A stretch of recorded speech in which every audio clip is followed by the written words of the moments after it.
Hello, welcome back to Malaysian Riders, and today we are going to test out the Aprilia RS4 125.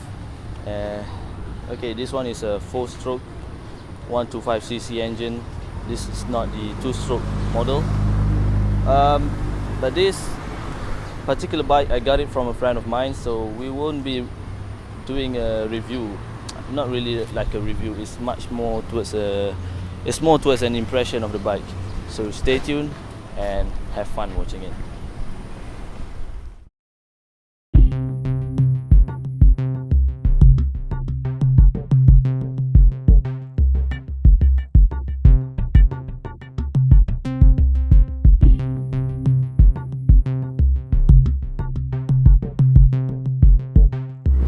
This is my friend Aiza, so he's the owner of this RS4 125. Okay, Aiza, can you tell us about the bike? Okay. How long have you got it? Since this year, during April. April 2012. Yeah. So tell us about the bike. How does it feel? For me, the bike is awesome. It's a simple bike. Of course, you cannot compare with RS4. Okay, but for me, I'm proud to own this bike because I'm proud with Aprilia. So since kids, I love Aprilia so much. Okay, about the people gonna ask about this, the price of the bike. So can you just share your opinion on the bike's price in Malaysia? To be honest, the price is not really suitable for the engine capacity, which is only 125. Okay, the cost on the road is around 31 to 32k. So as per the price around between that price, it's not, for me, it's not value for money. If people think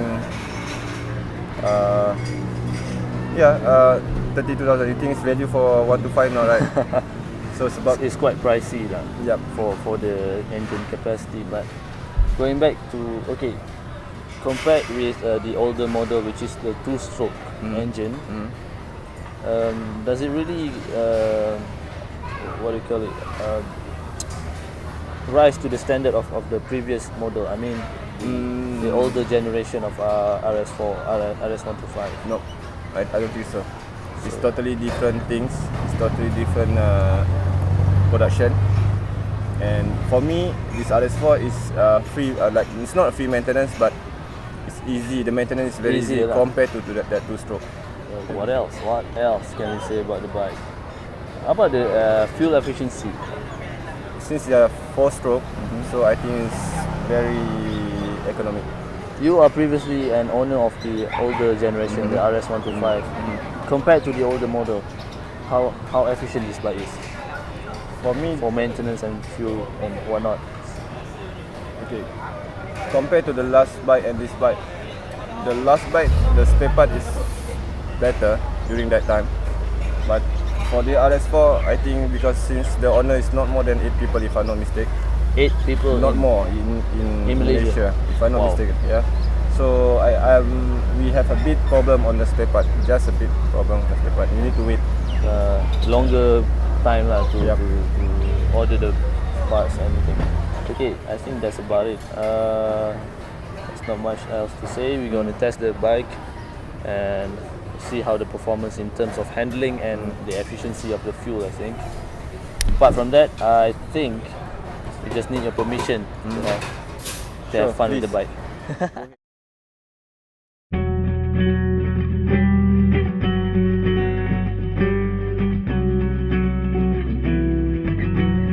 And have fun with the bike it is. But like every other test ride I made, fuel and tire pressure is essential.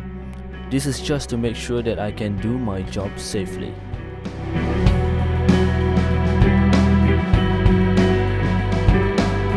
For this episode of Malaysian Riders, the journey won't be long this time around. I'll be riding from Kuala Lumpur to Putrajaya and see what I can say about the bike. Hopefully. Right, well, this is truly my first ever riding this Aprilia RS4 125, and for that I don't have anything much to say about it. apart from the bike is ridiculously easy to handle. Okay, right now I'm just focusing to get to my destination in Putrajaya. So hopefully by that time I have some more points to actually say about this bike, apart from the price, the fuel and everything else that you guys expected. Alright, see you later guys.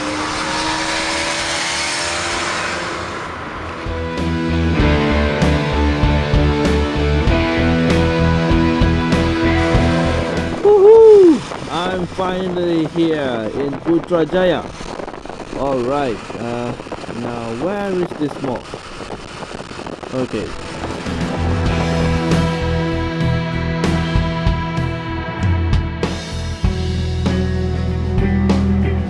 Sure enough, I made a few wrong turns and got lost around the city center.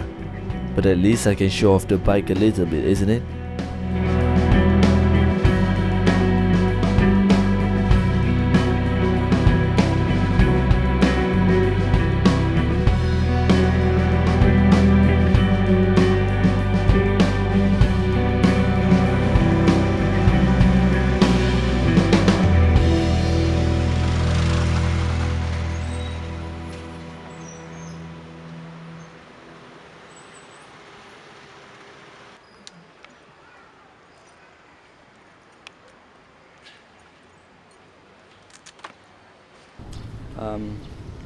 We are here now in Putrajaya.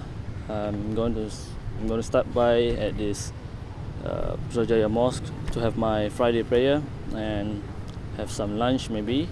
So it's been a very tiring ride with this 125cc bike. So we'll continue later to show how the handlings and how the performance of this bike on the road, especially on the twisties. So stay tuned.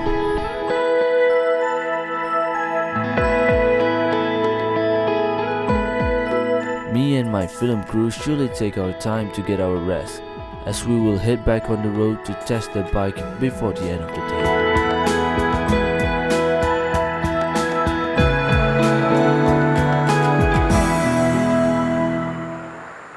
Back on the road, I'm still trying to find what else I can say about the bike.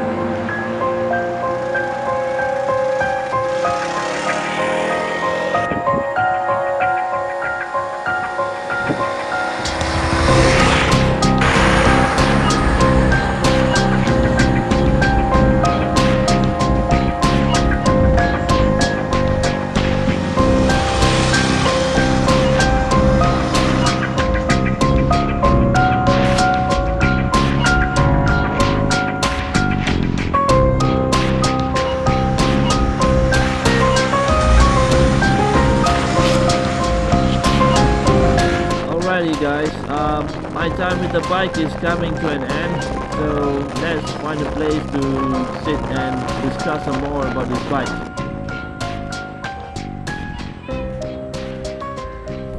Alright, this is it guys. I've had my time with the bike. It's already time for me to give back the bike to the owner himself. Okay, what I think about this bike is almost every time I ride it, I think about how I look on it. More than you think about the performance. I think the selling point of this bike is about the looks, not about the performance. So I think it is fair to say to those people who bought this bike, it is more about they really love the design. I think the RS4 design that it inherit from the RS4 surely gives the bike the highest selling point for itself. But let's talk about this bike performance in terms of handling. the handling is not really superb. I think it's very easy to handle. Apart from that, the braking is, everything is normal, I think, should I say. I don't really have the privilege to test the bike in a way that I really wanted, but with the time that I had with the bike, I think it is enough to say this is the most this is the easiest bike to ride for its kind. I think if Aprilia in Italy are watching this video, I think it is time for them to do some research on a 250, because I think this is a growing market for a small displacement bike, that has enough power and especially and absolutely gorgeous to look at, and the price is not that expensive. I think if Aprilia in Italy can look into this, I think they will be quite a challenger in the market for small displacement bike. Apart from that, I have nothing more to say. I've had a blast with it. I think I have a lot of fun, even though it's not really that fast, but I can still have fun with the bike. It's still a fun bike to ride around the tight corners, because the easiness to handle this bike is amazing. You can fill in about 20 ringgit worth of fuel for the 14 liters tank, and you can go as far as Johor Bahru without ever refueling. And that is something that I got from a friend of mine who is the owner himself, who has done a similar thing, like fill in full tank and get from KL to JB, and that is about 400 kilometers. I think that's about it. Thank you for watching Malaysian Riders, and please subscribe to our YouTube channel, and don't forget to like our Facebook page. Thank you.